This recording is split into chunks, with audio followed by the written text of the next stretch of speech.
Hello. Welcome to the Empowered Artist Collective podcast. I'm your host, Jennifer Apple, a multi-hyphenate actor, educator, acting coach, writer, dog mom, and founder of this vibrant community that champions artists as they carve out their own unique paths in this wild industry. Whether you're just starting out, in the thick of it, or seeking a bit of artistic fuel to expand your toolbox, you're in the right place. In this space, we'll have honest conversations, share actionable strategies, tips, and resources, and delve into the messy yet beautiful journey of living a sustainable, creative life. We unmask the reality of life as an artist, from navigating career highs and lows to nurturing your full human well-being. I chat with women and non-binary guests who share their personal stories, helpful learnings, and hearts to help you unlock your artistic potential, expand your knowledge, and show up fully and fearlessly in your artistry and daily life. Before we dive into this week's conversation, don't forget to hit that subscribe button so you never miss an episode. If today's chat resonates with you, please leave us a review. It helps us reach even more incredible artists just like you. And hey, feel free to spread the love. Share this podcast with a friend or post it on your socials, making sure to tag at Empowered Artist Collective and at @JenniferApple_ so we can chat with you there. All right, grab a cup of something cozy, settle in, and let's get to it. How does one feel into being enough as an artist? And is art itself enough? In this episode, I sit down with author Stephanie Elizondo Griest to discuss her decade-long global exploration of women artists and the creative life to answer these and other questions that artists often ask themselves.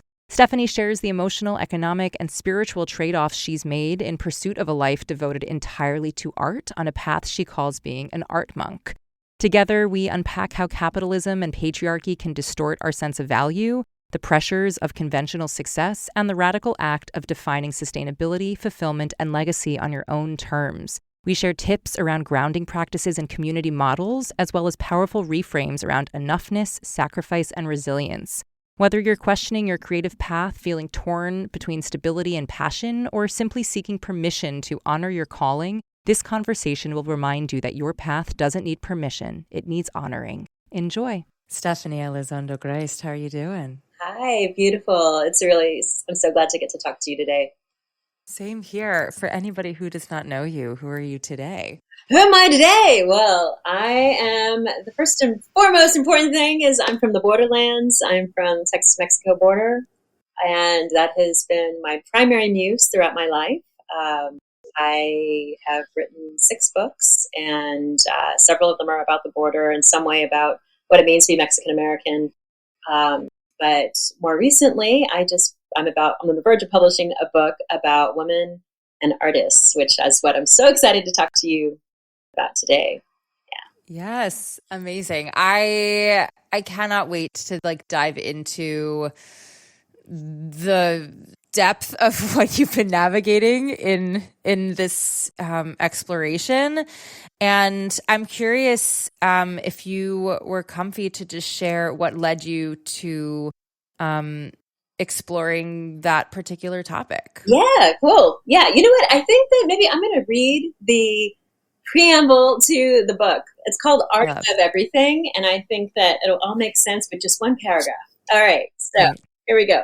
Is art enough? Of all the questions I wrestled with during my 20s and 30s, this one taunted me most. Was constantly prioritizing writing over everything else, from postponing children to living nomadically to save on the rent, leading me to fulfillment or regret. I couldn't decide, and my eggs were vanishing by the minute. So in 2014, the year I turned 40, I started asking other women if the sacrifices they had made for their creative pursuits felt worthwhile. Each story was so revelatory, I sought another, until I'd invested an entire decade into traveling to every region of the world for more. Listening to women reflect on their own internal strife with art, their insecurities, their jealousies, their disappointments, was deeply cathartic. But what truly moved me was hearing how their art had enabled their survival of externally imposed traumas, like totalitarianism, like war. When my own country descended into political chaos, their stories became a guide for powering through. I share them now with hopes of inspiring the same. So that is what Thank you for reading. Yeah. I mean, arguably, you've kind of already like tied it up a little bit, but I guess like the TLDR version, they'd say, is like what would be the ethos around your life that really led you to this particular exploration, right? I think that's what I'm curious about talking to you in the space is this concept of like, is art enough, which arguably ties into our identities so often around like, are we enough if we are artists, like that whole thing. So for you, how did you arrive to that question being this like big search? Yeah, totally. I just recently realized that literally the subject of all of my books is enough. Like if you boil it all down to, I'm exploring this concept of enough.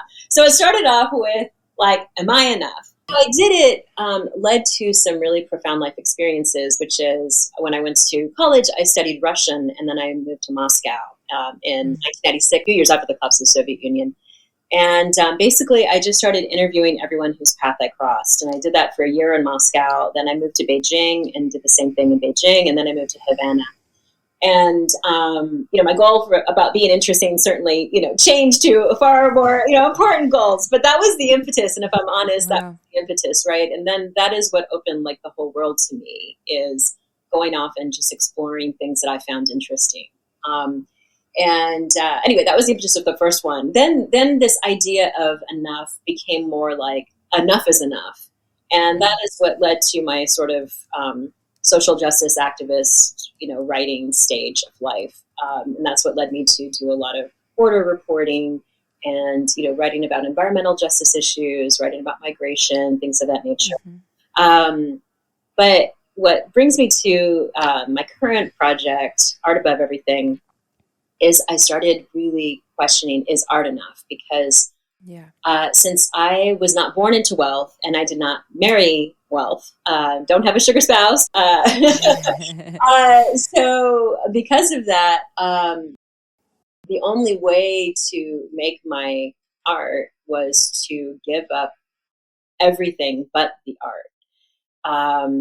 And I have, now that I'm like about to be 50, but certainly at the time when I turned 40, I began realizing like, oh, there are real sacrifices to having chosen art every single solitary step of the way. And I did some really drastic things. There was a point in my 30s after my first book came out where and the only way I was able to write my first book was like by moving back in with my parents. My parents supported me for the writing of my first book.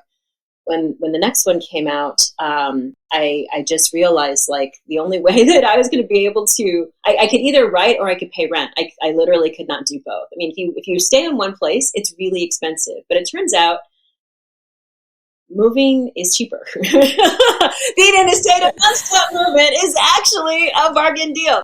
So, or at least it was in the aughts, which is when I did it. So I put all my stuff in storage, and I was basically living at artist residencies and at and on book tour. I just had this nonstop book tour, and I did that for 3 years. Wow. And that is when I began asking myself these questions, like, this is insanity. It shouldn't be this hard, but I was unfortunately caught up within the like kind of neoliberal idea that if I wasn't succeeding, it was my fault. If I wasn't, I imagine that's also just like, frankly, like a patriarchal thing as well, too, for like, a woman specifically, like, oh, if I'm not succeeding, it's the inward turning of like, well, it has to be from me. It's versus something external. Absolutely. And that began to slowly like start occurring to me when, as I was like, working the circuit and going to all these book festivals and began, hanging out with writers in the hotel after, and going out for drinks. And, at some point there was this one moment where people started talking about book advances, and which is rare. Like usually artists, writers are, pretty, quiet about that. But I began to realize that everyone around the table, and these are people that I had just, been on the stage with, had sold the same number of books afterward, just like the same, we had the same crowd reaction. And these were all men. and they had all gotten at least 10 times my book advance from the same publisher. Wow. 10 times. I got 10,000. They got $100,000. Wow. And these were all men that had like spouses and couches and, things. And like, I'm like, I've got my backpack and a Greyhound bus ticket that's going to take me to the next town, And so I began having those kind of encounters. And then I became a little more like curious and started asking more people about their advances. And I was really beginning to see like such a sharp difference between what I was getting with what everyone else is getting from the same publishers, sometimes the same editor, right? Same imprint, these are big five houses. So, and then, on Twitter, I can't remember when this happened. This happened Twitter wasn't even around when all this was occurring to me. But, many years later, there was actually a hashtag called Publishing Paid Me. And Jesmyn Ward, who had won the National Book Award for Salvage the Bones, after that, her second novel, she had to fight tooth and nail to get $100,000. Where like men are routinely getting $100,000 for their debut novel, right? And she couldn't even get that after winning the National Book Award. So I think we have more consciousness of this now. But like in the early aughts, when I was like really hardcore into the living entirely from my art stage, it's really, really, really devastating. Yeah, I just internalized it all. I thought, this, I'm not successful enough to live off my writing because I'm not good enough, right? Yeah, but that is, arguably you're naming the thing that I think is why you're in the space, right? Which is that for any artist who finds themselves in the grind of it and the doing of it, and from the macro level of like the pressure externally and like the world to the micro level of your own life, right? No matter where we find ourselves, there's always going to be these battles that we're navigating around the way in which we create, produce, exist, and think around ourselves and our art. Like I think that is, for better or for worse, a lifelong journey that so many artists navigate. Hi, actor friends. Talking to you. If finding the perfect monologue has you feeling stuck, I've got just the thing. I've put together a free monologue selection toolkit just for you. It's packed with resources, free and paid options, plus tips for choosing, editing, and customizing pieces to showcase you. Head over to jenniferapple.net/freebie and stop avoiding the auditions that ask for a monologue or waiting for the perfect piece to simply fall into your lap. Dive into this free toolkit that I set up just for you that'll set you up to feel agency over your process and artistry. That's jenniferapple.net/freebie and get started on finding your next go-to monologue. I'm curious, post having written this, what you have discovered. I guess the conclusion, not to take the conclusion out of people reading the book, but is art enough? What do you say? Yeah. Wow. So what I've been thinking about is, I think the first thing to kind of come to terms with is that we are culturally capitalist in the United States. Yeah.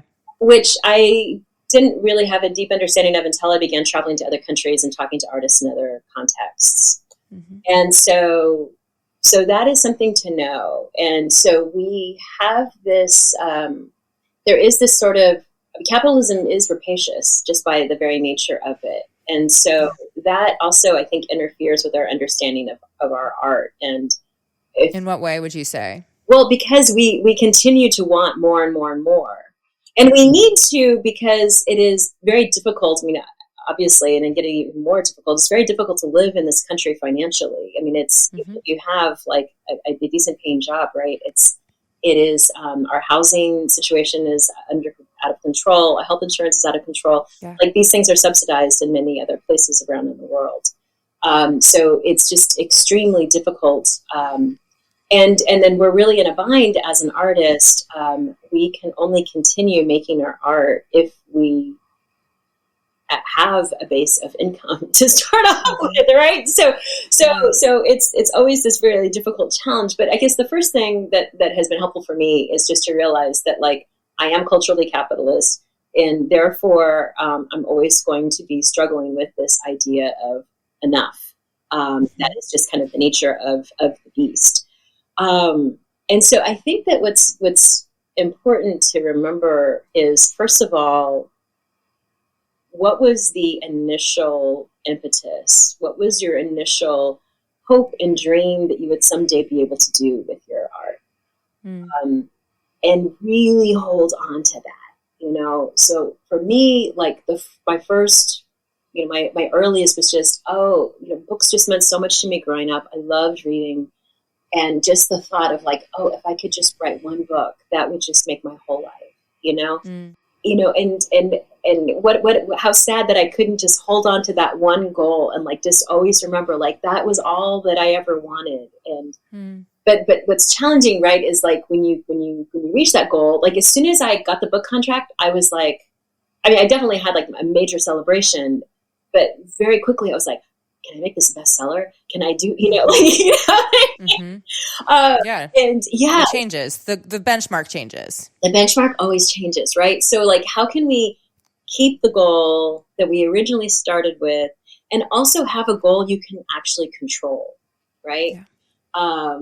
So I think that's also something that I've really tried to like reorient my brain. Like, what can I control? There's actually, there are some things, but it's a limited number of things. Like I can control completing it. I can control doing it to the best of my ability. I can control sharing it with someone I love. Every book has had like a different goal. And the initial goals were insane. Like I wanted to be a bestseller. Like that's the author has zero control over whether that happens, right? Yeah. It is like a marketing decision that the publishers do as well as luck. So that is a ridiculous goal. It was very naive to have ever had it. And besides the point, then it became like making this sustainable, also like ultimately don't have a whole lot of control over that either. Right. Then it became, more recently it's become more reasonable things. Like my last book was about, the border, and I really wanted, half of it is based in the Mohawk Nation of Akwesasne. So it's like, I really want to create a book that would be useful to the community I'm writing about. Mm-hmm. And that was an achievable goal. I went through a lot of work. It was achievable by like interviewing over 100 Mohawk and trying to, really come to, a place of equilibrium and showing all sides to very difficult conversations, that have troubled the nation for a long period of time. And it was a lot of work to do that. But now they have it in their library, and I'm like, okay, that goal is met. Like it's a useful artifact for them, right? So just really shifting like what the goal to something you can actually have agency over, because ultimately there's not a lot of agency we can have over it. Just in terms I think what's interesting though that I'm hearing too is like, the agency thing for sure, but also just the goal of it all. Like I for me, grapple with that verbiage because and if anybody's listened to these podcasts for a while, certainly over the past 3 seasons, they'll hear me talk about like language and how for everyone, words hold meaning. And for me, there's something about the word goal that takes away the creativity for me because it feels like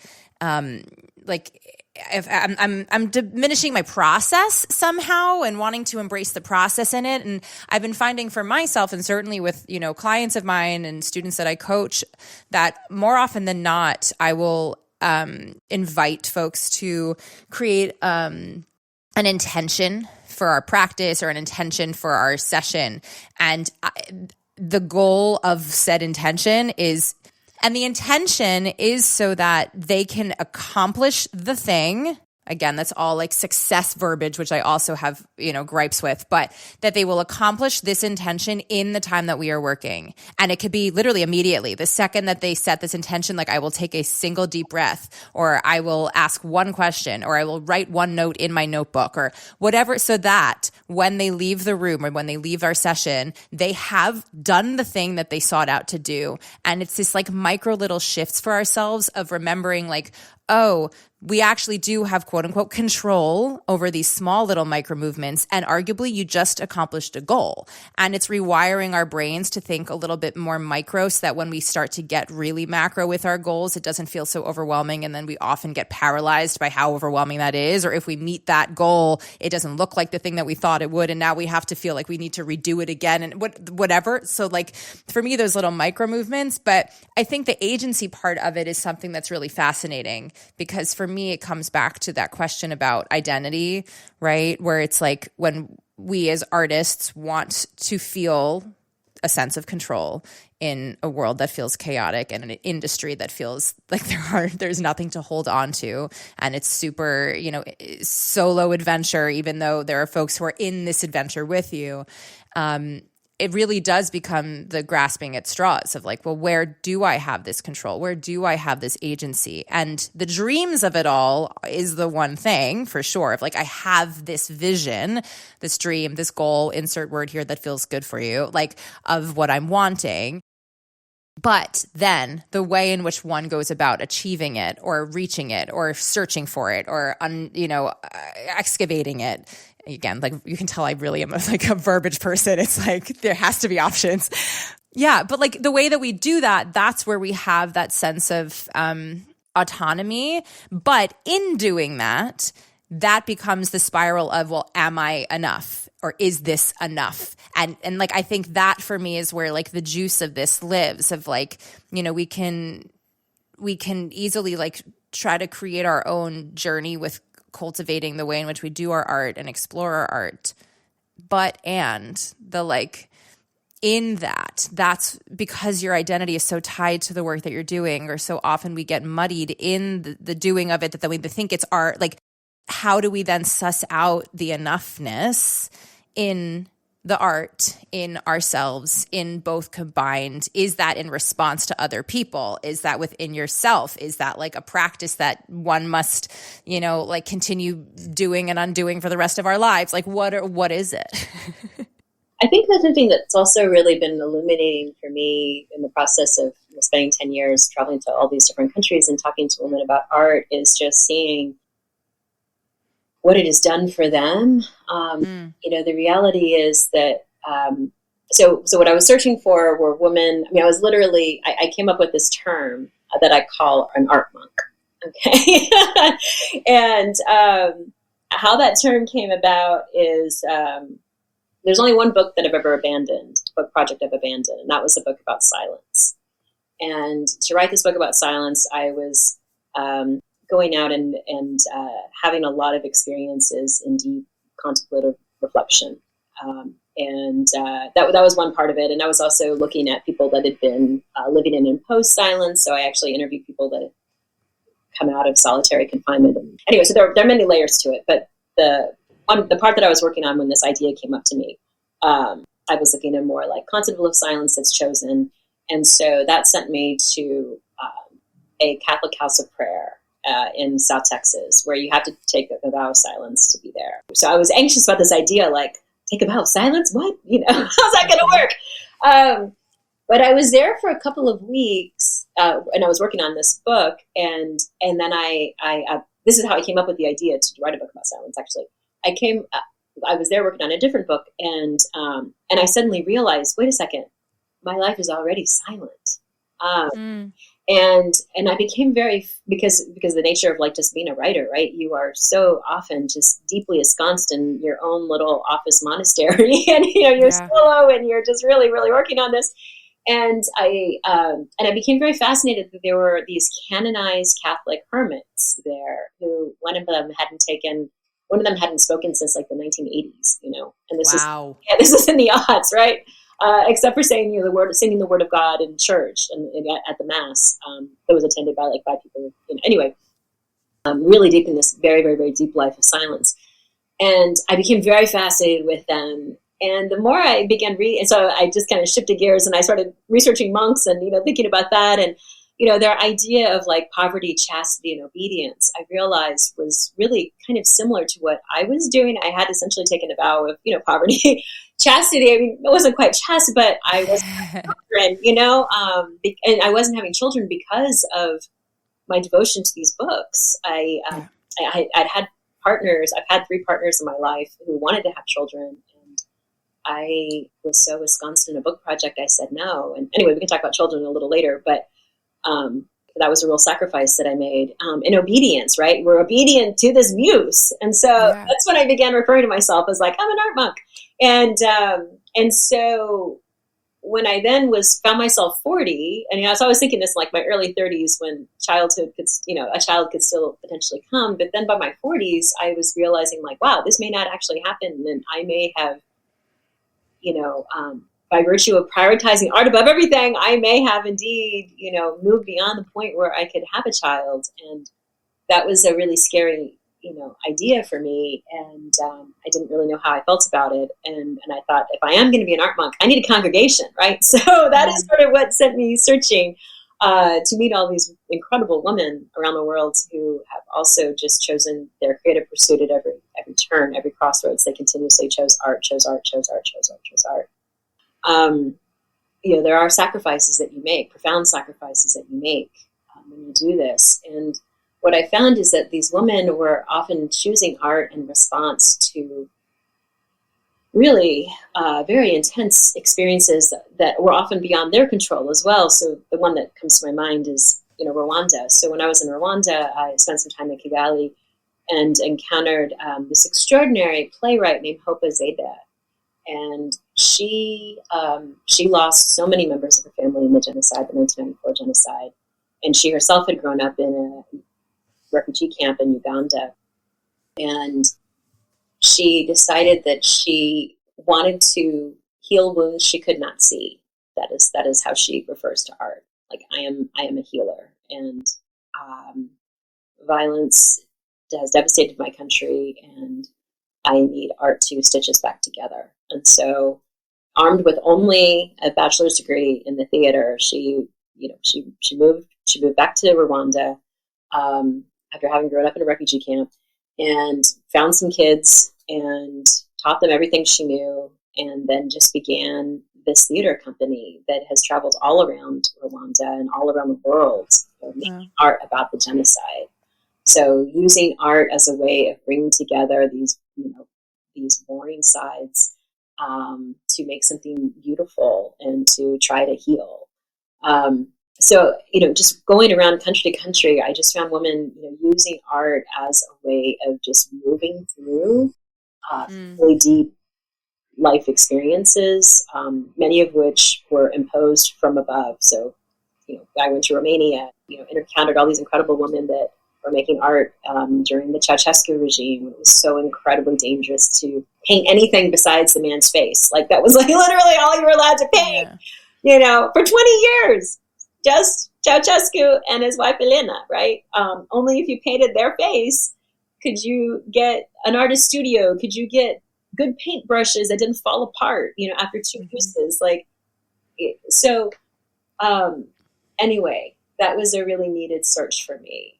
And especially now that our own country is really, we don't know where it's going, it's really scary times. I think art is going to be more important now for our generation than ever.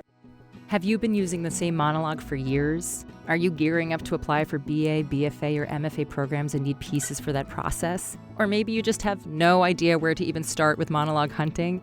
I get it, and that's why I offer monologue sourcing. This is a unique process where I find monologues chosen specifically for you. So many artists pick pieces based on external labels like type or for roles rather than finding material that represents who they truly are. So here's how it works. We'll meet virtually and you'll share all about who you are, your passions, values, beliefs, and everything in between. Don't worry, I will help guide you through this process. Then I'll get to work finding monologues that fit you like a glove. With years of experience sourcing pieces for hundreds of artists, I've seen the difference it makes to have a monologue that genuinely feels like you. So, if you want to feel empowered about the monologues you bring into rooms and use for auditions, I would love to help you find them. And because you're a listener of the Empowered Artist Collective podcast, I'm offering an exclusive rate. Head to empoweredartistcollective.com/podcast promo to register and claim the special offer. That's empoweredartistcollective.com/podcast promo. I cannot wait to help you find monologues you absolutely adore. having spoken to these women, did it illuminate something for yourself about your art and the enoughness of that? Oh, 100%. And actually, something rather extreme happened about halfway through this book. Halfway through the research of this book, I was still thinking about children. I was definitely, probably, truthfully, maybe already beyond the now or never. But I was in my early to mid 40s, and I did have a partner who did want to have a child. So we were, in negotiation about that. And in my mind, I'm like, I just need to carry my last book, All the Agents and Saints. I just need to carry that across, because I was in the throes of kind of finishing that. And the book finally came out. I booked a 40-city book tour. And in my mind, I'm like, okay, when I come back from this book tour, then we're going to have a baby conversation, and then, I'll see what I can do. Anyway, so 40-city book tour. I'm so excited. I'm on sabbatical to do this. And 2 weeks into the tour, I started having a really odd sensation that was kind of like heartburn. I would eat, and I would begin feeling like I would have acid reflux, which I never really had before. When I ate, I started feeling full, up to my neck. So that was very curious. But again, I'm on a tour, for a book I've been working on for 10 years, and I've got 30 cities ahead of me, and I'm like every day. And then I woke up bleeding, and I thought, okay, I've got to, thank God, that was the day I was flying back home for 3 days to unpack, repack. And I called my doctor on the way, and she saw me, and she put her hands on my belly, and she said, "Stephanie, are you pregnant?" And I'm like, "No," and she's like, "Are you sure?" And I'm like, "I'm Catholic. Is this immaculate conception? That's really what happened." And so I had ovarian cancer, and I had to cancel the entire book tour and go into emergency surgery to remove a tumor the size of a basketball. So the reason I was feeling full up to my neck was because literally the food could not get around the tumor into my stomach. Yeah. And so this very dramatic thing happened. I then had to go to chemotherapy, and it was the whole thing. And what was so incredible is that I had this galactic shot of triumph and glory and gratitude that if it all ends now, I am so glad that I prioritized art above everything. I mean, I'm so glad. I'm so glad. I will leave behind 5 books that I gave my whole life to. I will leave behind all of these amazing students I've been so lucky to work with at UNC Chapel Hill, and all the conferences I've taught at all over the world. I leave behind something that in that moment, and also I was like, thank God I didn't have a child, because I'd be abandoning the child. I would be, that would be a whole other level of anguish and grief, because I wouldn't just be losing my own life, but I would be, losing someone's mother. So that was a really profound experience, and that I'm so glad, I'm so grateful. It sounds strange to say you're grateful for cancer, but most people that, if you've survived cancer, it really, obviously that's a big if, and it's an incredible privilege to survive cancer, but it really does give you a reckoning with everything. And so what art has done for me that I'm now realizing is that what it's given me, now I'm not going to be able to have children, I waited too long, but it is giving me lineage. I have my teachers, and I have a long, long line of students. I have readers. Why is that not creation too? Why is that not legacy too? I believe that it is. And so I've really found deep meaning through that. Yeah. Well, first of all, thank you for sharing all of that. I'm sorry you navigated that, and the resilience that you clearly have, and the perspective that it made you rethink. Obviously completely informs the work that you do. obviously I would never wish that upon anybody either.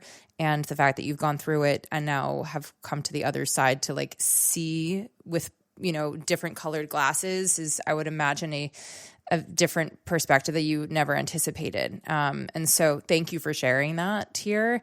What I'm also hearing through this and, through our conversation thus far is there is this real theme around birth. I'm going to just like call it birth, whether that's, but like whether it's of child rearing or whether it's of birthing creativity or a book or, and I think, we've had this a version of this conversation throughout a couple of podcasts around creation being, like the cycle of birthing something. It really is, when you create art from nothing or when you, have an idea and then it becomes actually something tangible or, visible. That is a birthing, and there is an emotional labor. There is potentially physical labor, and it really is potentially akin, obviously very different, but akin to creation of a life. This thing now lives and breathes on its own. You have a book that lives and breathes beyond you. There's a legacy that you mentioned that now will withstand for the rest of hopeful time, right? Like same with actually birthing of a child in that way. I'm thinking of multiple conversations. This happened in our conversation with Daniela Rabbani, where we talked about motherhood and artistry and those parallels of creation. We talked about this with Liz Kimball about creation as like a cycle. Even Jessica Paz, our sound designer, came on and talked about, you create the show and then you leave and what is it? It's just, it is throughout all these conversations with all these different artists that we've done over 100 episodes. It's crazy.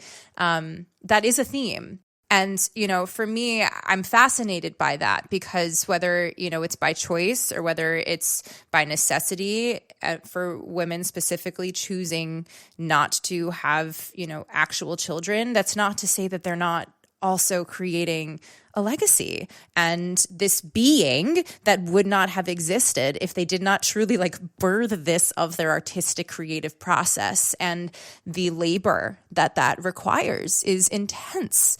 I'm not comparing childbirth to that in the like, they're completely different, but I do think that there are similarities to the fact that it doesn't just happen. It is an intentional movement that takes time and will continue to be developed over time once it's essentially quote unquote birthed. Like I'm fascinated by that. And I do think, again, it brings me back to the like enoughness of it all, right? Of like, okay, now you have this thing. And whether it looks, feels, sounds like the thing that you intended is kind of irrelevant. It exists, and how do you then grapple with the reality of what you've, metaphorically or literally birthed in your life as the thing that you now must take care of or release, or it's, I think all of this is, I don't know, I'm not speaking on behalf of other people, but for many of my friends, certainly for myself, it's a question that I think about often of like, what have I created? And does it matter? And if it matters to me, is that enough?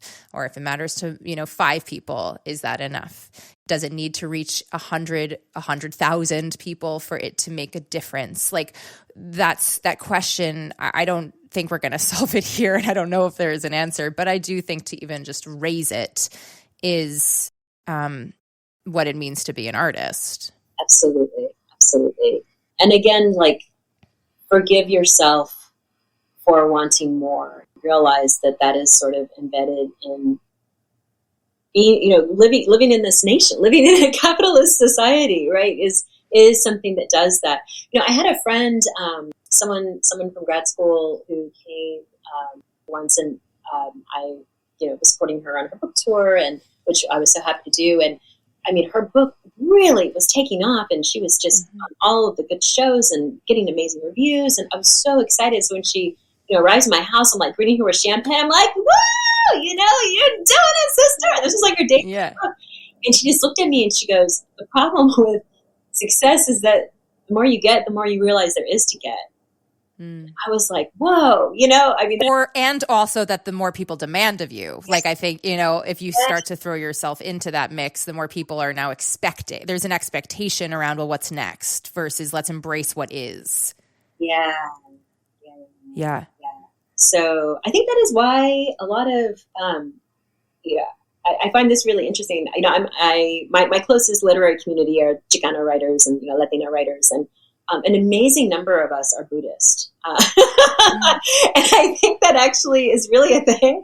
And it really, really, really helps. Buddhist practices have really, I mean, I should say, like, I mean, I'm culturally Catholic. I'm Mexican American, culturally Catholic, and Buddhism has been such a profound practice for me, particularly going through cancer, but also in trying to deal with all of this. It's just, how do we root ourselves? How do we be present? I've just found that, non-attachment, desire is the root of suffering. Like, all of that is like really, really, really a helpful way. But I've always found that fascinating, how many of us are Buddhist. And I think we turn to that because we're trying to grapple with these larger issues. Yeah. Do you find that your relationship to it is more in the practice or more in the spiritual offerings? Oh, yeah. I have been studying Buddhism for about a decade now. And I feel like they're both, I feel like, I do meditation and yoga every single day of my life. Whereas the more spiritual practices is far less frequent. But I think it has given me a deep a centuring, and that was especially important when I was going through cancer treatment. Actually, the type of Buddhism that I practice is Won Buddhism, Won, W-O-N, which, as I understand the history of it, it developed in South Korea in the aftermath of the war, when Allah's suffering was so obvious that they changed the kind of underlying philosophy of Won Buddhism to Allah's grace. And so how can, in that moment of war, being in the aftermath of war, how can you look all around you and reconfigure this to be a form of grace? And so the Kuinim, who is my spiritual leader at the Won Buddhist Temple here in North Carolina, really implored me to meditate on, as I was going through chemo, all is grace, all is grace. I'm so grateful, all is grace. That was the meditation that I did throughout it. And it sounded so obscene. I was so devastated to lose my book tour. I was so devastated to lose my hair. I was so devastated to lose my womb. I mean, I was losing. And actually, it's also interesting that I cared about it in that order. I first and foremost, cared about my book tour. I'm sorry to say, I cared more than, and I cared about my hair. Those are the things that I was really so profoundly, like, out of my mind with anguish about. But reconceiving of that through this idea of this is grace, all that matters is this is grace. I just chanted it until I started to believe it. And I think that's why when I start talking about cancer, I'm like, oh, it was this amazing experience. I mean, it's crazy. Like, I lost so much, but it worked. This is what I'm just here to say. It works. Yeah, affirmations. People talk about it all the time. Just say it to yourself in the mirror every single day, multiple times a day, and you'll feel, I mean, yes. I guess the reason I was curious about whether it was like a practice part of it that felt, in the like that was your access point, or whether it was the spirituality part, is just because, I do, at least within my sphere of folks as well, I'd say that the people that I believe are the most grounded are those who do have some sort of spirituality or practice, sometimes both, that allows them to come back to themselves. Whether that is from a religious practice, or whether that's something that's, a healing thing, or a modality, or a physicality that, or an affirmation. It allows them to come back to themselves and stay grounded within themselves. Yes. And, I think ultimately if what we're trying to do is be able to sustain our artistic lives and careers for as long as we possibly can, while simultaneously maintaining our health, wellness, and being, which is in and of itself its own feat to do that. Really, well, the world and circumstances make things harder. It's like really trying to come back inward and really being with oneself in your feet and on, your head over your spine of it all. And to have something that is reliable when everything feels so unreliable, whether like in that practice, in that spiritual connection, however that manifests. I really, at least I haven't done research, but if I think to my community, that is the thing that really allows people to continue. Yeah. Absolutely. And also art is a form of spiritual practice. Yeah. So, when I think about being an art monk, I initially like that was, I passed that off as like a joke. It's like I would, call myself that. And, but over the course of 10 years, the woman that I interviewed, I began to think I'm actually sort of onto something. What is an art monk? An art monk is, first of all, it's like this, profound devotion, but a profound devotion to something that is actually selfless. So the people that I really was fascinated with, are the people who are doing this for the illumination and the enlightenment and the betterment of people they will never know. Mm-hmm. It's so it is this intense act of faith that this thing that you labor over all of these years will do something for someone, and they may never tell you, and so that is something that has kept me going. I have been so incredibly lucky over the course of my art life. A couple of times at a conference, it's happened. We have this huge gathering called AWP, Association of Writing Publishers. I can't remember what the acronym is about, but anyway, we gather once a year. There's like 14,000 writers. We gather, once a year. And anyway, a couple of times in that conference, someone has like just pulled me aside and said, "Your writing meant so much to me at this moment in my life," and that is just such a gift. And we have to have faith that it is going. We can't do it for that reason, but we have to have faith that it is, it is reaching the people that it is meant to reach. And that is, and it's making an impact, even if it might feel small or individual. Yeah. And that is essentially what monks do as well. They are also praying, the hermits that I met back in South Texas, when I came upon this whole idea, when I first started thinking about silence and writing about silence, right? They don't know that their prayers are going to reach the people that they are hoping it will, but they do it anyway. They do it anyway. They do it for the love. They do it for the hope. They do it for the faith. That is all at the end of the day that we actually have. Yeah. Well, I think that is, we're not answering it fully, but I think that is ultimately like an answer, right? The enoughness is like, there's this trust that, the process is the process and it's yours. And that in doing so, it will reach who and where it needs to reach, because that's what it will do. Like, I think there really is a surrender in the lack of structure that it is to create. And obviously I giggle as I say this because I'm like, I can't do this yet. But, it's like, I think that's part of one's life mission as an artist, is to really continue leaning into one's self-trust, to continue coming back to oneself and really finding that autonomy and that groundedness, to continue, learning and expanding one's spiritual or, practices, to continue like creating the environment with which to thrive, to continue being curious in it. Like, I think, the ways in which we do it, that the barometer has to be enough for you.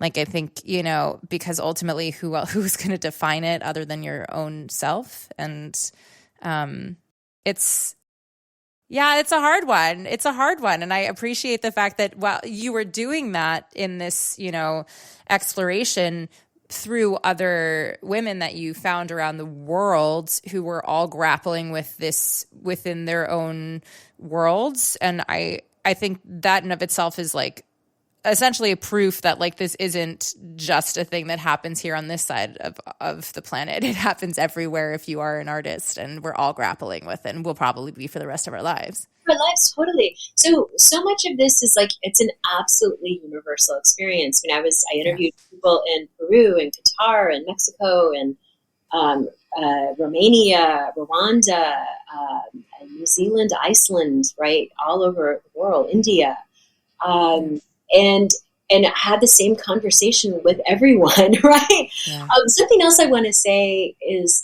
another aspect of this that I find so fascinating is ecstatic experience, which is something else I feel like where I think the term art monk is appropriate, right? That is something that is an intrinsic part of the monk experience. And I say this having interviewed a lot of monks, right? Because I ultimately abandoned the book about silence. Maybe actually the book about silence became this book, who knows, right? Yeah. But I interviewed a lot of monks, and that is like a goal in being a monk, right? Like not a goal, but an intention, right? or a hope, or something that But a lot of monks have these sort of ecstatic experiences where they have this sense of like being aligned in with their God, and it is just like they're on fire, right? And reading like early monks, early Christian, early Catholic literature is just full of these just really intense, amazing descriptions of ecstatic experiences with God. And I think that artists really have that too. And people came up with different terms for it. There's a term in classical Indian dance called rasa, and it's where I interviewed this extraordinary choreographer. I don't know, probably the most famous classical Indian dance choreographer. Her name is Surupa Sen. Extraordinary human being. And she refers to it as a spiritual orgasm. So it's this moment where like you are in it, and you're throwing out the energy, and your audience takes it and gives it back, and it becomes this circle, and you're like on fire, and all neurons, and you're just like woo, and it is better than any physical orgasm I've ever had. I mean, it's spiritual, right? It's like your whole, all of your energy is suspended. You are absolutely one, not with one other person, but with like 100 or 200 or 1,000 or 10,000. I mean, I can't even imagine like rock musicians, right? They're just like, we're talking like hundreds of thousands of people, right? Woo! So that is also a pursuit, which is why, and when you experience that when you're really young, which I was really lucky to experience it on my tour, my first book tour, right? I'm like, I want this in my life forever, Yeah. I mean, that's arguably like why folks, do theater, you have the applause at the end of a number, or why live art is a very different thing, not in a better or worse, just a very different experience than, consuming a movie from the comfort of your couch. It's just there is a communal element where you experience other people's feelings simultaneously, energy around you that, is a very different thing than, when you're creating art in your home alone or your studio space by yourself, which is in and of itself its own gorgeous thing. But yeah, it's a different pursuit for sure, depending on the medium. As we begin to wind down our time, is there anything else in your heart that I didn't ask or we didn't get into that you would be remiss to not share? Oh, wow.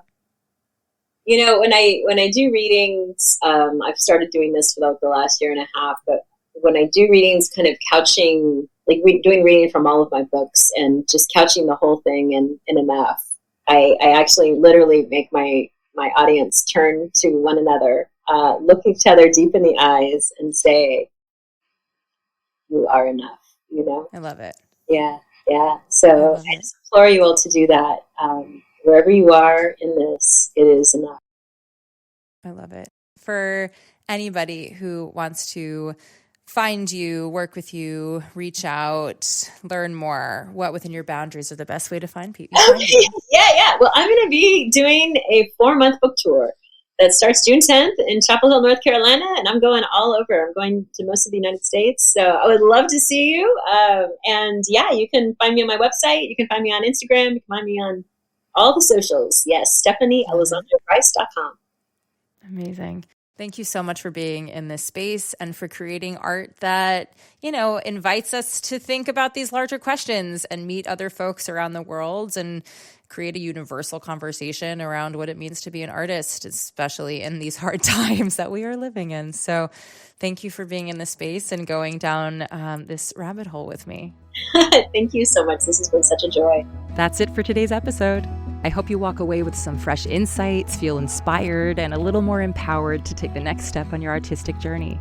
Remember, whether it's a small shift or a big breakthrough, every step forward counts. You've got this, and we're here cheering you on every step of the way. If you found today's episode helpful, don't forget to hit subscribe so you'll never miss out on the discussions we have each week. And if something today really resonated with you, please leave us a review. It truly is one of the best ways to help other artists find our podcast and join in on the conversations. Plus, we feel the love too when you do. And don't keep all this goodness to yourself. Share this episode with your people or post about it on social media. Be sure to tag at Empowered Artist Collective and at @JenniferApple_ so we can see what's landing for you and keep the conversation going. As always, thank you for being here. Thank you for listening. And thank you for being a part of this incredible community. Keep creating, keep thriving, stay empowered. I'm Jennifer Apple. Until next time.